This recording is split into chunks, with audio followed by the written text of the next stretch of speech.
This is Duke University.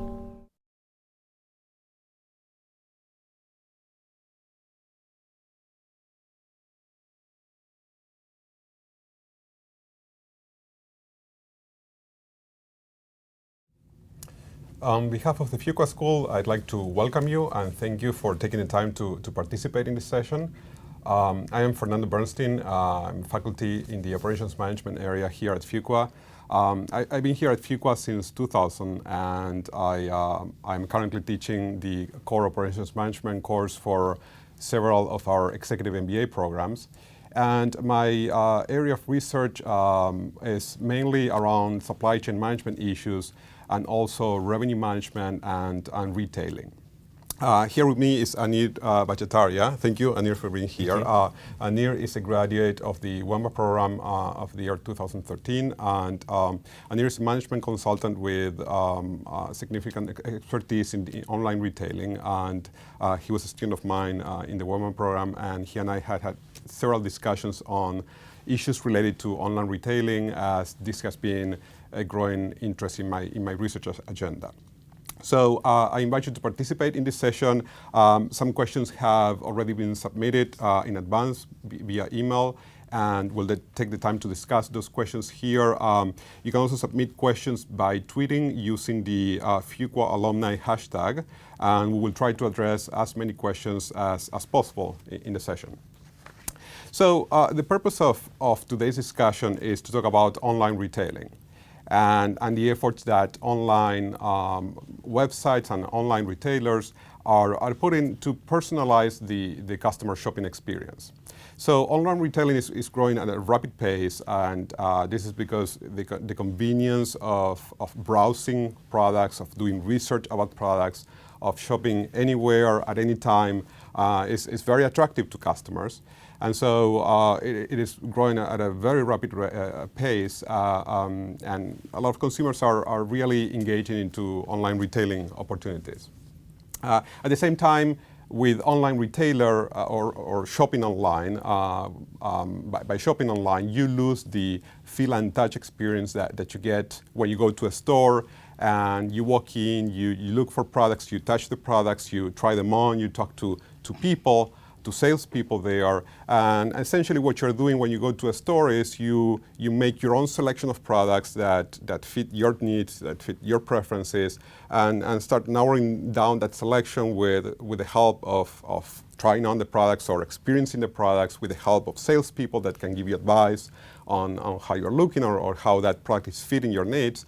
And you end up narrowing the selection to the point where you like a product and you take it home, or you decide to go home and buy something else somewhere else, right?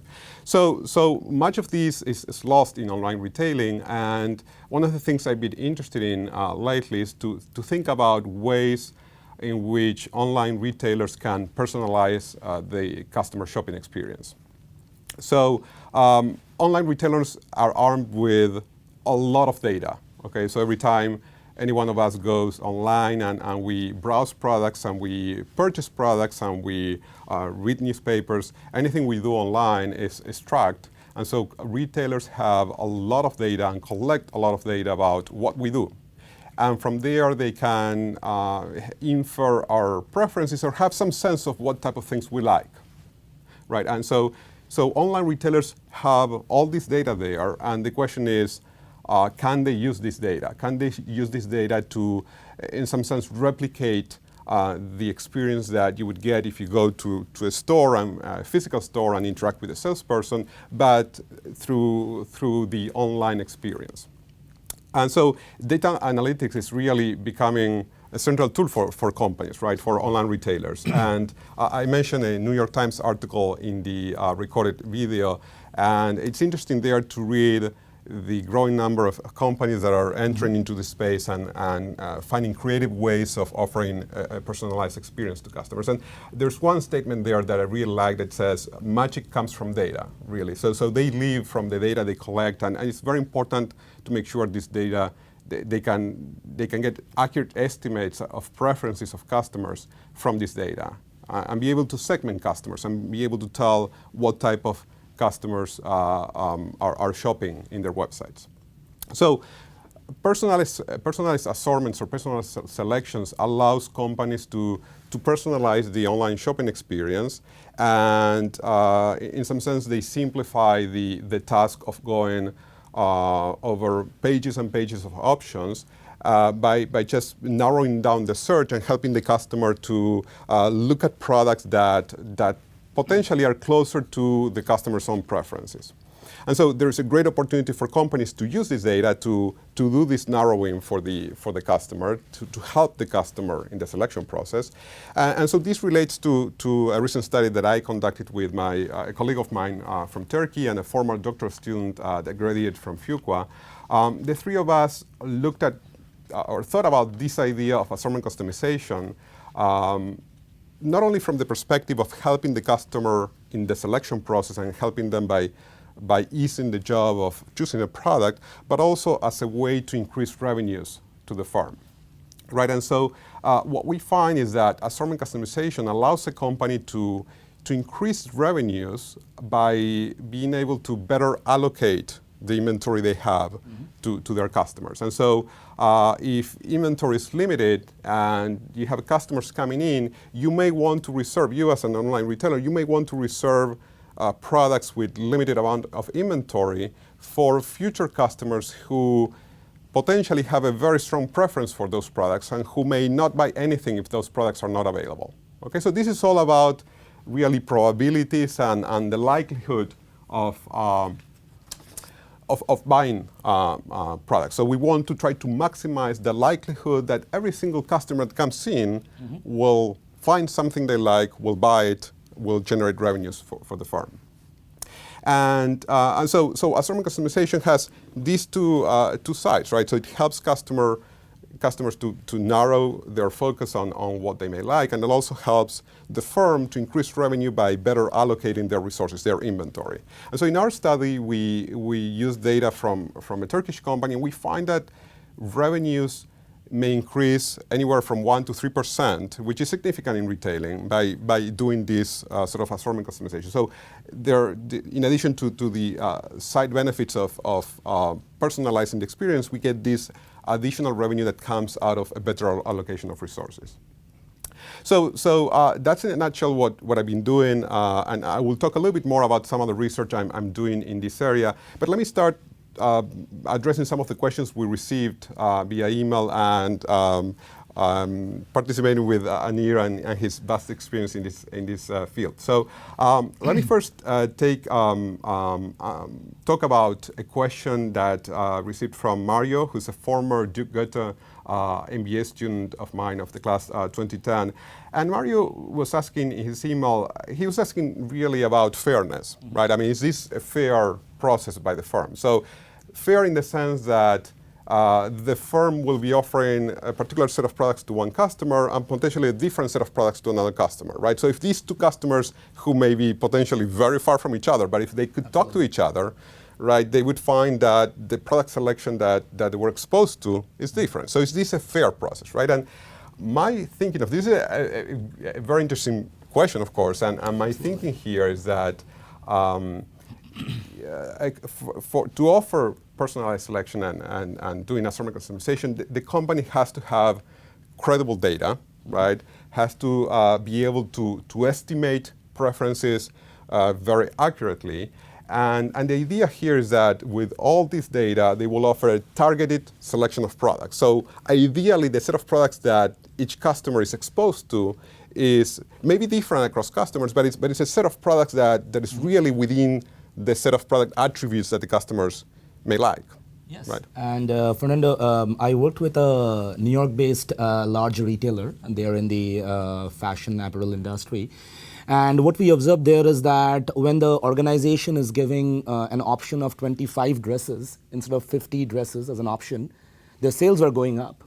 So the conclusion that we drew from there was that it is not about how many types of dresses we have as an organization. It's about the customer centricity, what customer wants. Right. So in some sense, this ties back with the idea that if you offer, if you have 50 choices, this is overwhelming for customers, right? And so it may end up hurting the revenue. Customer, right? Yep. Right. Yep. But indeed, it is an interesting point to think about. So Alejandro, who's an MBA of the class 2013, asks a number of interesting questions, some of which Anya and I have been thinking about and discussing. So let me touch briefly on a couple of them and invite Anya to share his thoughts. So one question he asks is, so in the presentation and my work, I mostly, and in my interaction with Anir as well, we mostly were thinking about fashionable products, right? So apparel, clothing in general. And so the question is, can this be applied to other products, right? To other industries, to other sectors? And so first of all, if you look at the New York Times article, they talk about how, again, a growing number of companies online retailers are offering personalized selections. And they talk about some companies that are in the apparel space, but they also talk about Birchbox, for example, which is a company that sells beauty products, right?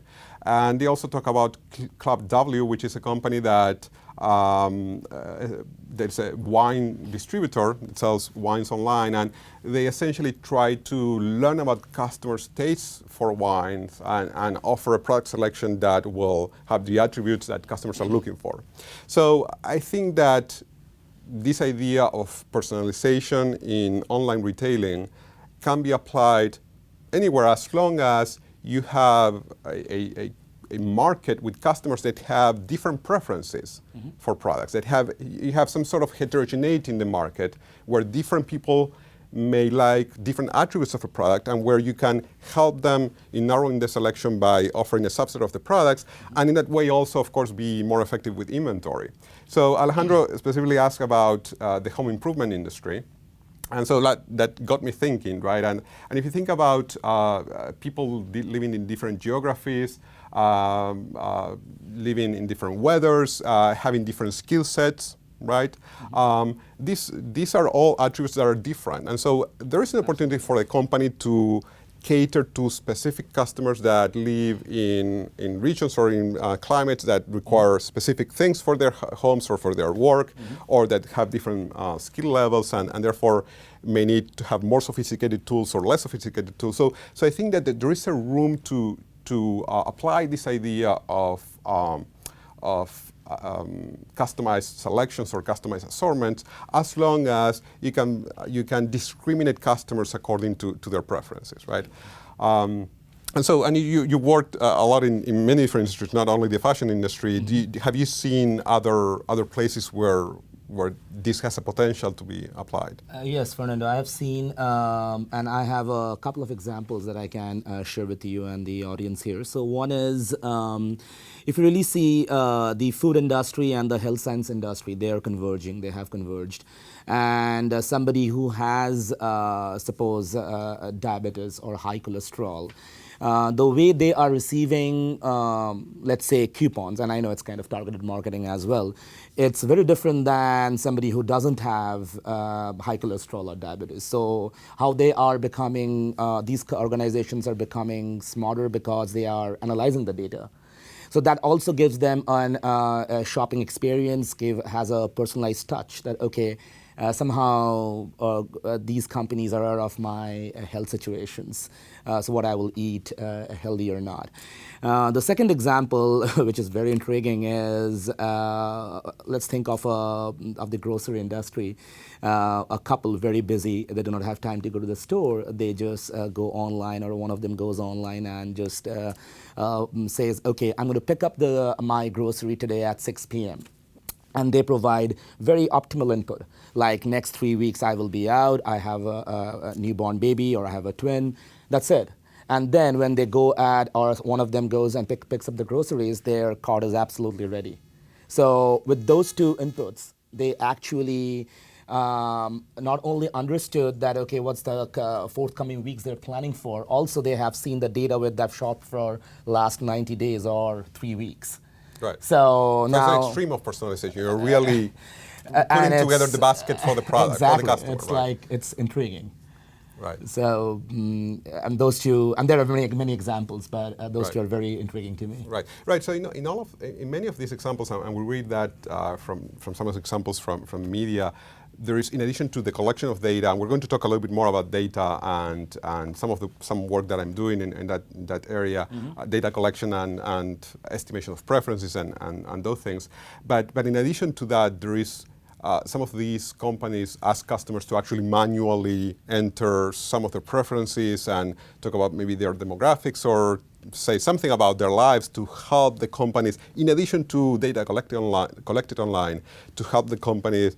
For example, this wine company, they try to understand the palate of with the taste of the customer, and so they ask a series of questions to try to understand what the customers like. So it's not only data collected online without the customer explicitly knowing that is being done, but as you're saying, in some cases, customers actively participate there as well, as Totally. you would if you go to a store and you interact with a salesperson and together you narrow down the search for a product, right? Absolutely.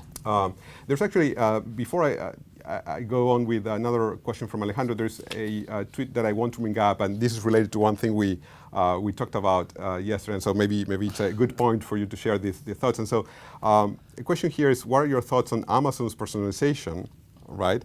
And so they're not as personalized as some of the companies they are. But yesterday you were talking to me about an example you found about Amazon that you knew about it, that it was very, very exciting, right, in some of the things they're doing. Absolutely. And what I realized what Amazon has done or is doing is so I was searching for a pair of shoes like 3 weeks back, and then yesterday I went back and I was looking for a pair of pants. So it's very interesting what not only Amazon, few other companies are also doing is that they keep that in the cache. It's a technical term. It's keep them in the memory, and they actually give you not only the options on the pair of pants, but also what shoes will go with it. Pair of shoes will go with it. So it's intriguing that they are giving a personal experience to you as if you entered a store. Last time you entered a store and you did not buy the pair of shoes, but now the seller remembers it.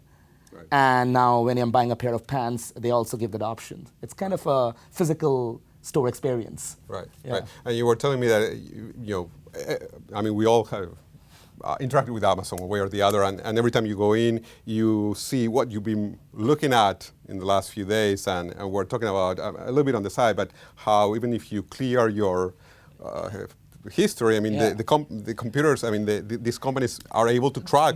Very good point. Not only the cache piece that I mentioned, but also I think there are, obviously it's all, they're doing it pretty with data security and everything, but they actually also tracking that based on the IP address. That how they are searching, how somebody like me or you is searching, and they're keeping that in the memory for maybe 90 days or 180 days, based on the IP address, not only on the cache. Right, right, absolutely. We actually presented our work at Amazon to the supply chain group, and there was a lot of excitement. Of course, they are doing a lot of sophisticated things. One of the thoughts we had in terms of, we thought about how you would apply this idea of assortment customization for an online retailer like Amazon. What we thought is, when you search for a product there, you get 20 pages, right? And of course, that's overwhelming. I don't think that anybody go through the 20 pages to find the product. And so sometimes you may do a search on rating, and so there, you're going to get all the 5 stars or 4 stars and so forth in the first couple of pages, and then decreasing with ratings. Or you may look for something that matches your search terms, right? And then relevance, I think it's called, and then you get again 20 some pages of search. And so in there, the idea of a personalized selection may come in the form of thinking about which products to put in the first couple of pages.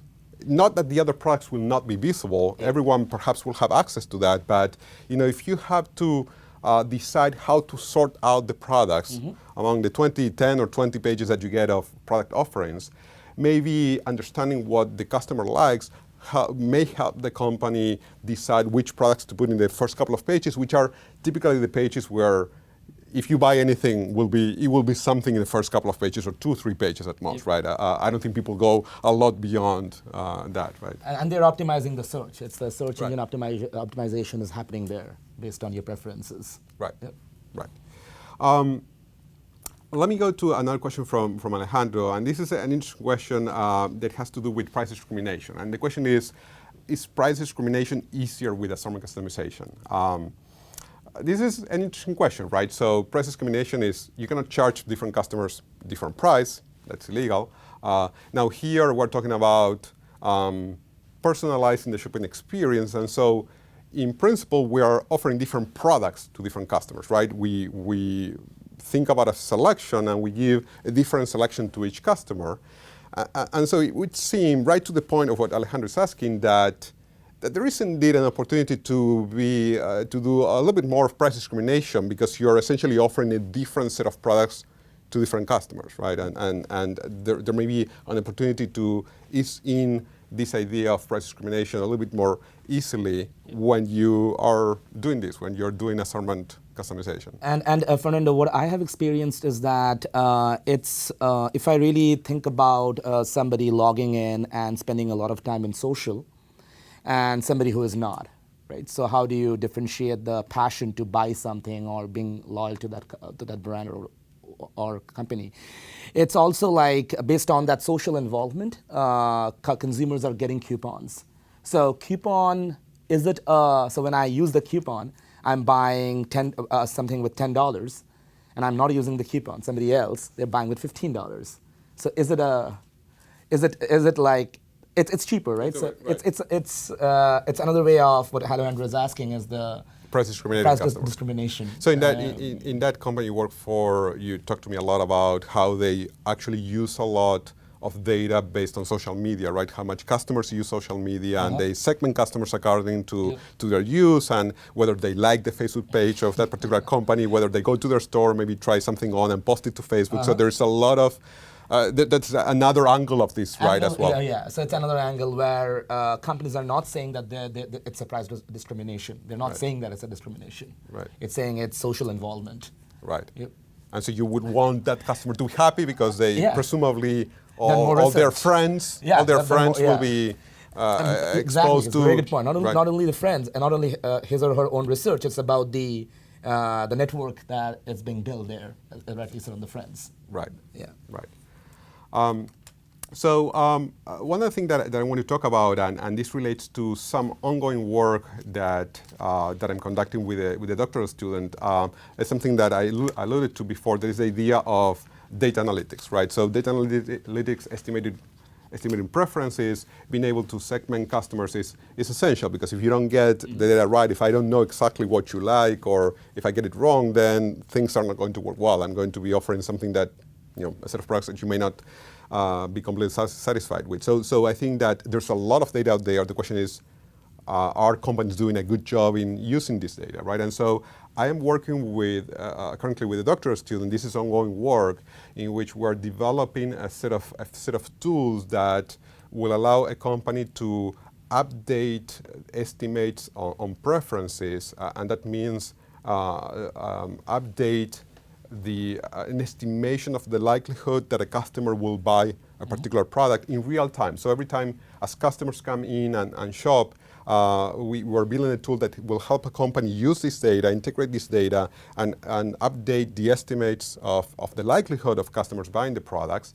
And not only that, but at the same time, help companies segment customers. So in some sense, be able to, based on what different customers are doing, they're browsing, they're shopping, be able to tell, well, these two customers are similar, okay, in some way. They're close enough in the way they're choosing their products that I'm going to think of them as being in one segment. They're similar in one cluster, right? And that helps a lot, because I know that if they're similar and if one likes or has been purchasing or interested in a particular product, then I can make inferences about what other customers may like. And so we're working on this tool that, again, combines this idea of estimating preferences and at the same time clustering customers into different segments, right?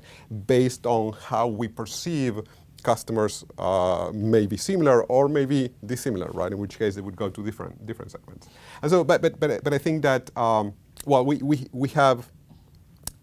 we have done some preliminary tests on these tools and with simulated data, and it's really promising. I mean, you can really learn a lot about preferences by integrating these tools. And so I know you are very familiar and you worked a lot with data, and I want to ask your perspective on this. Can companies trust data? I mean, how do companies use data? Are there companies out there that are really being efficient in the way they use data? Are there companies out there that don't have a clue what to do? Can you tell us a bit? It's very interesting. Good question. So I think there are two sets of companies. So the first that I will talk about, they're very forward thinking. So what I mean by forward thinking is obviously there are a lot of data they're collecting. Like we hear a lot of Internet of Things and everything nowadays. So what they do is they actually run a sample. Suppose they give a number of out of 1,000 email addresses that I've collected online. If n number of email addresses are not correct, that's a bad data. So they are continuously going through that maturity model, and while they are using that data, they are maturing, and then one fine morning they end-to-end blindly trust the data. So they're forward thinking, they're spending a lot of energy there. So essentially they're trying to weed out the data, the good data versus continuous things process that may not be. improvement on the data. Continuous process improvement. Right? The other set of companies that I'm also seeing in the industry is that they have a lot of data and they actually don't know what they will do with that data. So sometimes it becomes overwhelming. So now, so I think to handle the first situation and the second situation, one thing that's very, very important, and most of the firms are doing this, is putting together a holistic plan for governance, risk compliance. That's how do you, and also assurance. These are the four pillars based on which data is really becoming very stable. That's a very strong input to manage your online customer base. And also, it's a continuous, as I said, continuous process improvement, because the risk, compliance, governance, and the assurance piece is very important to really trust the data, because at that time you're not going row by row. There's zillions and billions of data. So that risk program is risk mitigation program is extremely important that I'm seeing in the industry nowadays. Right, and so in your view, companies are not, or not that many companies are taking advantage to the full extent of the data Absolutely. they collect. And I totally agree at that point. Right. And I mean, I think. I mean, we talked about some specific companies you work with, and you talked to me about a lot of things they do, like related to social media or personalization. But I'm sure there's a lot to be done. And not only like retail or consumer. I mean, let's say manufacturing organizations, automotive organizations. We're talking about the telematics yesterday when you're driving, right? So it's how you manage to give a personal experience even before your car breaks down. So yeah, and I think some companies are doing it.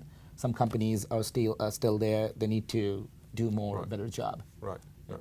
It's interesting, going back to that New York Times article, this company Stitch Fitch, which is this company that sells clothing to customers, and they send a sample of products based on, again, what they estimate customers would like and so forth. It was interesting to read that they actually hired someone from Netflix, right? Someone who's closely involved in the process of estimating preferences from customers and what they're going to select, what you like, making recommendations, essentially, tracking their recommendation system. Thank you. And it was interesting to me, I mean, this company, of which I didn't personally know, but I'm sure it's been successful. They hire someone coming from a company that has a lot of experience in working with data, right? Because I mean, I'm sure that one of the core competencies, of Netflix is really all these recommendation system they have in place, right? And so I guess a lot of companies are investing heavily in this process, right? Agreed. We have a few questions here. Let me. Before I take a look at this, let me ask you, there was a question that I'd like you to address. I'd like to hear your thoughts. Sure. So Rich had a question that he sent by email, and he was asking about the development of international platforms like Taobao, and he's asking about how these platforms are contributing to the evolution of online retailing in general. So thinking about these platforms out there, how they're contributing to the online shopping experience, but also, can we think about this idea of personalization in a world where there are these companies, these platforms that are entering also, there are players as well in this market, right? Sure. So first of all, it's a great question, Rich. So let me first explain the model. So I've the chance to work there in the Far East for a couple of years, and what I've seen there is that when companies from the U.S. are trying to enter in China or South Korea, that region, sometimes they do not directly go and say, okay, for an online experience, www.abc.com/South Korea, you go and then just start shopping there. So what most of the cases, what they need to do is to go through a distributor who actually provides an end-to-end solution, e-commerce platform, physical warehouses, and this is sort of an intermediary exactly. in the supply chain. Exactly. So, and then for a consumer in South Korea or in the Far East or China, right? It's for them, it's very seamless. So it is actually www.abc.com/that country or that domain there, but actually it's going through the intermediary, as you rightly said, and that's the model. That's a little different than the US-based companies within the US. Directly go within the US. I'm right. saying. So in Far East, you have to go through an intermediary. That's a very common model, and they provide end-to-end. So the intermediary collects the data, and they also offer. They have physical warehouses. So sort of the distribution part as well. Yes, and it's actually I will use a term. It's completely private labeled. So for somebody like a consumer, you and I, when you're going online there, we don't know that there's an intermediary there. Right, so like their physical warehouses, e-commerce platforms are all customized for the U.S. company out there. Right. Right. Mm-hmm. So, and also, I think the question was also like, how is it really involving the evaluation part in the online retail? So the first thing that we need to realize here, I'm sure we realize this, is it's not an overnight shipment. Right. So okay, there's a red pair of shoes is missing. So I will just ship it overnight. Right. It's not like that. So it's a cyclical process. So the online data gets into the intermediary zone, then the company in the US gets it. It feeds into a history, and they generate a baseline forecast. Forecast becomes production, goes to shipment. Cross-continent, customs, then you get the inventory. So in fact, in those areas, inventory optimization, which is a pull against your customer demand or customer need, it has to be very much optimized. And I think they have more tougher challenges out there to give a solid online experience. Sure. So U.S. organizations who are expanding their reach to the Far East, they are all going through this now. So in some sense, we're talking about, all of this is connected to inventory, right? And when we talk about these companies, Stitch Fitch or many of these other ones where you go online, you search for products, and you get the next day or 2 days later a shipment with a set of products that you can offer, you can choose from, or you have a party, you need to wear something, you are getting that. What you're saying is that all of these intermediaries enable these companies to project their businesses and collect data and do personalization probably in other parts of the world. But there's a challenge here, which has to do with inventory, right? Here, inventory may be a little slower to get there, right? So the upstream, your sales and operations is becoming very, very. It has to be robust to support Far East there. Right. So that in turn impacts your online experience. Right. And that's interesting because that, in many ways, if we think about assortment customization not only as being a tool to serve, to offer personalized selections and to help the process of making a decision for the customer. But if we think also about assortment customization as a way to be more efficient in the use of resources, what you're talking about is, if you're going to have inventories going around, if you're going to have lead times, right, shipping times that are going to constrain your ability to have a lot of inventory of a lot of products everywhere in the world, this idea of assortment customization and reserving products that may be low on inventory for customers who may have a stronger preference becomes even more important, right? A bigger issue. You want to be really efficient in the way you use that inventory. Yeah. Right, and so getting to know your customer and being able to conceal a product perhaps in a good way. I mean, in the sense that I'm going to offer something you like, but maybe something that of which I don't have a lot of inventory. Then I'm going to keep it, reserve it for future customers who may value that more, right? Absolutely, and the revenue leakage system, management system has to be more robust, as you rightly said, than in the U.S. mainlands. Right, right. I think this ties well. We had a question here from Ankur Wemba 2014, so one year after you.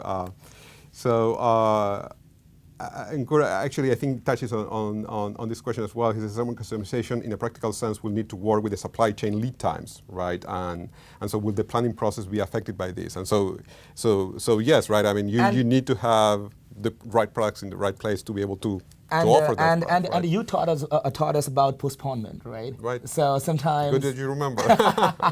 so sometimes in the let's pick on apparel, shoes. Sometimes you may not do that postponement, but in other industries you may be able to do postponement. So yeah, lead time is definitely is a very important factor. And we talked about that shipment overnight versus cross-continent. Right. So these are all incorporated in upstream sales and operations. Right. In the case of the company that my colleague, my former student and I worked with in Turkey, that company had a different issue with lead times because they have, as I mentioned in the video, they have two selling cycles, the sort of the fall-winter selling season and the spring-summer selling season. And they don't have a lot of opportunities to replenish inventory. So they get shipments at the beginning of the selling season based on their estimates of how much they're going to sell. And you quickly, one thing that becomes very apparent when you start seeing the data is that inventories for some products remain high, they're not sold a lot, and some others start going now down very rapidly, right? So it's difficult to really forecast demand, and in particular in their case, they don't replenish inventory. So the lead times are not an issue per se. You don't get shipments. They have to make a decision and then really think about how to better utilize those resources, right, over the selling season. And what I'm seeing in the industry as well, Fernando, is that it's also the reverse supply chain or reverse data collection process in the supply chain is like, let's take an example of an aisle where you have more inventory which is not going down. And let's assume the best case it's non-perishable. Okay, so you actually can keep in the racks in the aisle. So there are sensors which are sitting underneath the racks, and they are triggering replenishment data back to the hub station. Right. And okay, in this rack, I have 2,000 pounds now. It has to go with the weight, right? It cannot go with individual things. Right. Yeah. So now, when it goes below 1,000, then only you replenish. Right. So that becomes easier to manage your inventory. And it becomes easier to manage your inventory because, first of all, I'm giving an ideal example of non-perishable, so you can manage the inventory there. Okay, if it's non-perishable, then yes, based on the weight coming down and the sensor data collecting back to the hub, I actually can plan for the replenishment. Right. So sensors are also playing a backward data collection process, which is again Internet of Things, right? So is really helping that lead time replenishment factor as well. Right. Yeah. Absolutely. Carl, I just got a tweet from Carl, a Gemba 2010 graduate. Again, I think along the same lines of issues of lead times and next day deliveries and so forth. He asked about commenting on how same-day delivery and product customization could align, right? This idea that you're going to be customizing product selection, helping them make a selection, and then perhaps have a drone there, fly over to your house and drop somehow the product, right? So it's the same day. The question is specifically on the same day. Right. Same day. Same day delivery. Yeah. So what I'm one thing that I can comment is first, am I doing a very good job in available to promise? So that's one thing is very important. So do I have a single source of inventory for all my channels, right? Online, physical, and all that. That's number one, and that's an ideal world. Right. But also, how companies are managing this is by your preference program. So if you are, and it's happening, suppose you score more than 79 percentile, okay? I'm going to do some inventory snatching, and I will satisfy you first. Right. And somebody who is below 79 percentile, I'm not disappointing him or her. I'm giving some coupons or something so that I say, and let them know, hey, listen, I cannot deliver this tomorrow or the same day, but I will give you $20 discount next time you come online and shop. So first of all, the ideal this is a third angle maybe to the story, right? So we have the idea of helping with the selection. We have, I mean, inventory clearly is a critical factor here. Absolutely. So right? ATP, Not only my research, source. but you need to have the inventory. If you're going to offer a personalized selection, you need to have the inventory. But also what you're saying is, we are going to segment customers and not only help them make a choice and you can find ways of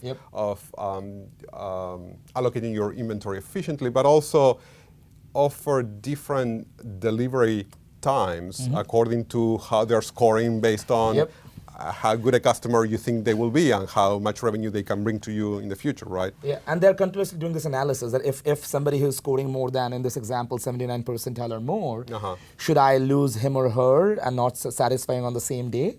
Right. Or should I lose the other person who is scoring less?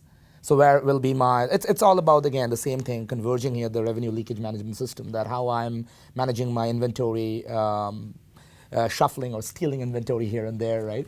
So there is not like a one concrete answer on the same day delivery, but there's a permutation, combinations are going on. ATP, available to promise, then also like the example we shared, it's the, what's the year percentile level? Based on that, how will satisfy you? Right.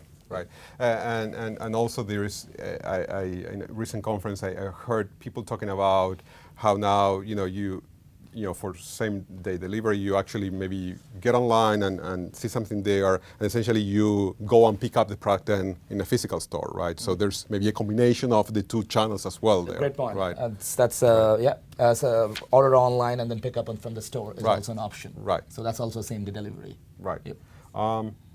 Let me get to another tweet we have here from Nauman. Nauman is a student, I think, my course as well, CCMBA 2010. He's asking for thoughts on how these new personalized e-commerce are building their own brands versus leveraging existing brands, right? And so he states that Birchbox and Stitch Fix are not using big brand names, but more unknown brands, right? And so it's interesting because that's true, right? These companies seem to be using brands that are not like Ralph Lauren, but is a new one? Thanks. Out there, but for example, the company we work with in Turkey, I think I had some of that there, then got out of the presentation, but they actually work with very high-end brands, right? This company in Turkey, they, I don't remember all the brands. We particularly looked at data on shoes, and they had Louboutin. I mean, a lot of the big luxury shoe brands and how they do that. So the question here is, personalized commerce building on their own brand versus leveraging existing brands, right? And perhaps a little bit of this may have to do with control on inventories again, right? And one is inventory, and the other piece is the data. So companies like Birchbox or Stitch Fix, right? If they're collecting that data when I'm opening a profile with them, this is not only inventory, it's also how smart I'm in the data management as well. So I think the question, the way I'm understanding this is that they're not like going to Ralph Lauren, picking that, even they're customizing that for the consumer, but they're not using any brand. So why here data becomes important is based on, suppose somebody likes pink color and somebody likes black color. So those data points where you really go and touch the one-on-one personal experience there, it becomes very important. So the collection of the data, one is definitely inventory, and we talked about that. But besides inventory, how you're analyzing the data, that I do not need to go to a brand at all because I know him or her so well, even without my not so a big brand product, it will impress the online shopper. Make sense? Right. Yeah. So in some sense, you're not making up. Maybe making up is not the right word, but sort of you're offering that added layer of personalization and getting to know the customer and offering what they like, that perhaps the brand becomes perhaps not a secondary issue, but not that important and relevant. Because right? Yes, it is really, this is like $10, really a good fit for my wedding tomorrow. But if I go with Ralph Lauren, it's a great fit too, but maybe I will not be able to afford it. Let's take an example. So yeah. So it's about, or they may know less about me, right? And so less about you, right, exactly, exactly right. So it's like, how do you balance that data management that I'm doing and also managing my inventory? Mm-hmm. Yeah. So, I mean, we don't have a lot of information collected out there, but I mean, I know you work for big brand companies, and some of these companies that do selections. I work with this company in Turkey. We have examples here. So it seems to be that there's room for offering, for using these ideas of personalizing the shopping experience in either big brand names like some of the fashion companies you work with and some of the ones I interacted with, or Amazon, that they sell a variety of products, and other ones like this one, right? There's a different angle or a different business proposition for all of these companies out there to bring this to the table, right? Yeah, sure.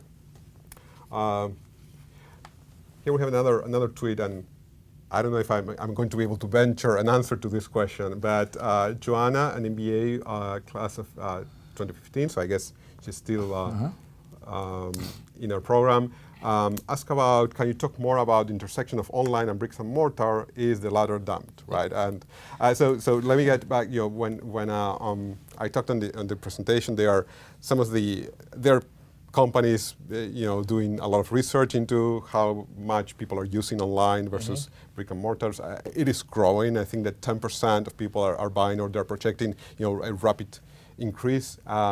And one thing that is interesting there is that they find that in a few years, about 60% of the people buying something will have either purchased their product online or will have done some research online. Okay, so a lot of us, maybe we don't buy online, but we do our research online. We look for products. We want to learn about features of the products. We want to read reviews. I mean, all of us go with our smartphones and look at products, type them in, and try to read reviews before buying, right? So there's a lot of research going on as well. So I don't know. I mean, maybe you have some insights about this question, but while there may not be a complete move to online retailing and the online research will definitely play a bigger and bigger role, right? And Fernando, like one thing that comes in my mind right now, if I'm not wrong, Amazon is actually opening a brick and mortar in a New York area. If I'm not so that's wrong. counter, right? So it's about the example you gave that, okay, can I order online, okay, and pick up the same day delivery thing. Right. So the chemistry between a brick and mortar and online, I think they will persist. It's not that one is going completely away. Right. Yeah, because that same day shipment, how fast you can be going close to your customer, brick and mortar is definitely one solution. And not only retail, if you really see organizations, manufacturing organizations who are doing service supply chain, they are also relying on local stores to do field services faster. Right. So any manufacturing company or automotive company, or telecommunications companies, they are all relying on brick and mortar solutions as well. Right. Right, absolutely. I think that one other piece here that's interesting to think about online versus bricks and mortar has to do again with inventory. I know that I come back to this, but this is really the space where I live, right? Inventory optimization and other things, and obviously, it is much easier to deal with inventory when you sell online because you have warehouses and you ship wherever you want. When you have a lot of bricks and mortar stores, then you have to have enough supply of inventory in all these places, because then otherwise you have this sort of broken assortment effect where if you don't have enough inventory and enough selection of products, people will not go and buy those, right? And so that also pushes a little bit more towards the idea that online will be easier because you get all these now we have personalized selections, which in some sense are replacing the touch and feel idea of going to the store. Plus we get same-day delivery. Plus we get perhaps better inventory availability, research, and so it's an interesting question, right? I mean, it's really creeping in a lot of the advantages of shopping in a bricks and mortar are becoming to be things that you can get also online. Right, and absolutely, and from an organization perspective, every company is trying to achieve a single source of inventory for all these channels. Right. So if we can solve this challenge of single source of inventory, and some organizations are solving it, along with an online experience, if it comes together, right, that's the ideal world. Right, absolutely, absolutely.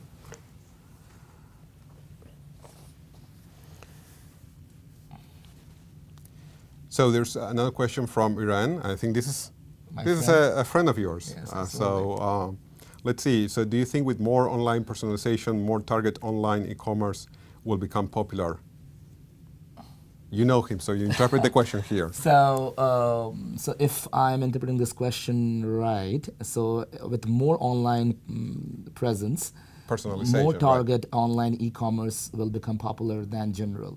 Meaning that targeted selections, targeted promotions rather than general, right? And we are seeing this. And we are seeing this. And I'm going to cover, like, if I take an entire value chain, if I have the retailers and the consumers, retailers, distributors, or manufacturers and the suppliers, right, the entire B2C space, business to consumer, and B2B, business to business, they are also becoming more targeted.